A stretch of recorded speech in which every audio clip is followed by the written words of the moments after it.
అందరికీ నమస్కారం. Epic story లైన్స్కు స్వాగతం. బుడుగు. సి జ్ఞానపెసూనాంబ. ఆడది అంటే అసలు అమ్మ అని అర్థం. ఇలా అని నాన్న చెప్పాడు. ఆడది అంటే పెళ్ళాన్ని కూడా అర్థమట. ఇలా అని బాబాయ్ అభిప్రాయం.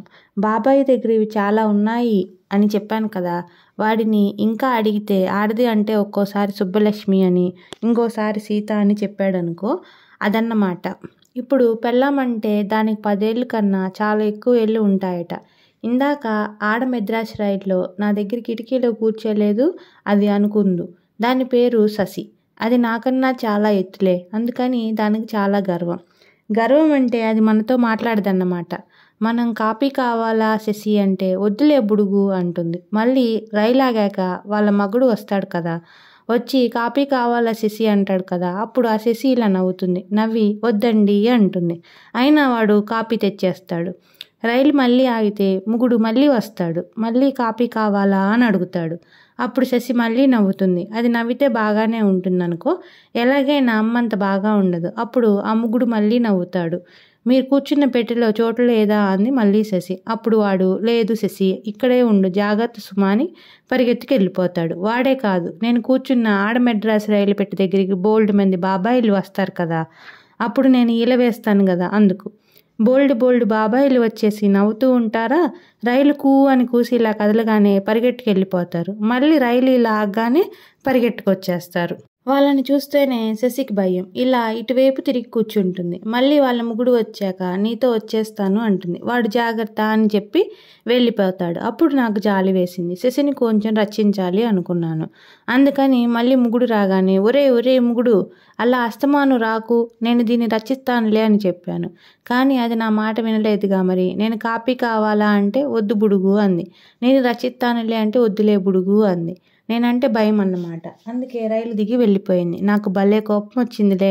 నేనేం చిన్నవాడినా లేక చితకవాడినా అలా ఖాతరు చేయను అనడం అంటే శశి వాళ్ళ ముగుడితో రైలు దిగి వెళ్ళిపోవడం అన్నమాట. నాకు కోపం వచ్చిందిగా, అందుకని కోప్పడేశాను. అప్పుడు అమ్మ ఎందుకురా బుడుగు కోపం అంది. మరి దాని మొగుడితో అది ఎందుకు వెళ్ళిపోవాలి అన్నాను నేను. దాని మొగుడితో అది వెళ్ళకపోతే నువ్వు వెళ్తావంటరా పోకిరి వెదవకానా అనేసింది అమ్మ పక్కన కూర్చున్న బామ్మగారు. మరి నేను రచించాను అన్నాను కదా అన్నాను నేను. వాడి పెళ్ళాన్ని వాడు రచించుకోగలడులే బోడి వెదవ అంది ముసుగు వేసుకున్న ఆ బామ్మగారు. మరి నాకు పెళ్ళాం లేదుగా అని చెప్పాను నేను. అప్పుడు మరెలాగా, అందుకని ఎదురుగుండా కూర్చున్న లావుపాటి పిన్నిగారేమో మా జ్ఞానపెసూనాంబని పెళ్ళాడతావురా అంది. పెళ్ళాడతావురా అంటే నాకు తెలియదు, కానీ మరి నేను చిన్నవాడిని చితకవాడిని కాను కదా, అందుకని నాకు అన్నీ తెలుసు కదా, అందుకని సరే మీ జ్ఞానపెసూనాంబని నేను పెళ్ళాడతానులే అని చెప్పేశాను. అప్పుడేమో ఆ జ్ఞానపెసూనాంబ నవ్వేసిచ్చి అంది. చిన్నపిల్ల అనుకో, అయినా ఓ 10 ఏళ్ళు ఉంటాయి. జ్ఞానపెసూనాంబ నీ పేరేమిటి అని అడిగాను. నా పేరు సి జ్ఞానపెసూనాంబ అని చెప్పింది. అప్పుడేమో నీ పేరు బుక్కు రుక్కు కుక్కు కు కాకు దాకు అంది. అలా అంటే ఏమిటో నాకు తెలీదు అనేసా. అప్పుడేమో ఓసారి ఉంగ ఆవు ఉంగ గావు అనేసా. అలా అంటే ఏమిటి అంది సి జ్ఞానపెసూనాంబ. మరి బుగ్గు రుక్కు రుక్కు గుక్కు బుక్కు దాకు అంటే ఏమిటో చెప్పు అన్నాను నేను. అప్పుడు అందరూ నవ్వేశారు. ఎందుకనో తెలీదా, నవ్వేసింది సి జ్ఞానపెసూనాంబ కూడా. అలా నవ్వితే భలే ఉంటుందిలే, తెలీదు అని చెప్పాను. నీ పేరు బుక్కు రుక్కు గుక్కులే అంది మళ్ళీ. అప్పుడు అమ్మ నా చెవిలో అవును అని చెప్పరా బుడుగు అంది. ఆహా ఓహో అనుకొని అవును అని చెప్పరా బుడుగు అనేసాను గట్టిగా. అప్పుడు అందరూ కలిసి సి జ్ఞానపెసూనాంబని చూసి హే హే హే అని హే అని నవ్వేశారు.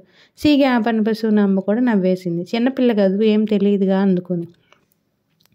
బుకురు కురుకు కుక్కు అంటే బురుగు అని అర్థం. ఇది కాభాషలే అని అప్పుడు చెప్పింది. అప్పుడు నేను ఓహో అనుకున్నాను. మరి ఉంగా ఆవు ఉంగా అంటే ఏమిటి, బుకురుకు గుక్కుకు అని అడిగింది. ఉంగా ఆ ఊవు ఉంగా అంటే నువ్వు చెప్పింది నాకు తెలియలేదు సి జ్ఞానపెసూనాంబ అని దాని అర్థము. ఇది ఉంగా భాషలే, ఇంకా చాలా భాషలు వచ్చును నాకు, తెలిసిందా సి జ్ఞానపెసూనాంబ అని చెప్పాను. అప్పుడు సి జ్ఞానపెసూనాంబేమో నాకు నేర్పించవా బుకురుకు గూకు అంది. మెడ్రాసు వచ్చేదాకా సి జ్ఞానపెసూనాంబకి నేను అవన్నీ నేర్పించాను. నాకు తెలుగు భాష కొంచెం వచ్చు, బుడుగు భాష బోల్డ్ వచ్చు. అలా అని బాబాయ్ అన్నాడులే. ఇంకా నాకేమో ఉంగా భాష, పిచ్చిక భాష, చిక భాష, కా భాష, ష అవన్నీ తెలుసులే. పూర్వకాలం అంటే నా చిన్నప్పుడు నేర్చుకున్నానులే. మొన్నను కూడా ఒంగా భాష కూడా ఒకటి నేర్చుకున్నాను. కథ, కర, కవ, కథ, కథే, కచ, కథ, కను, కలి ఇలాగ అన్నీ నేర్చుకున్నాను.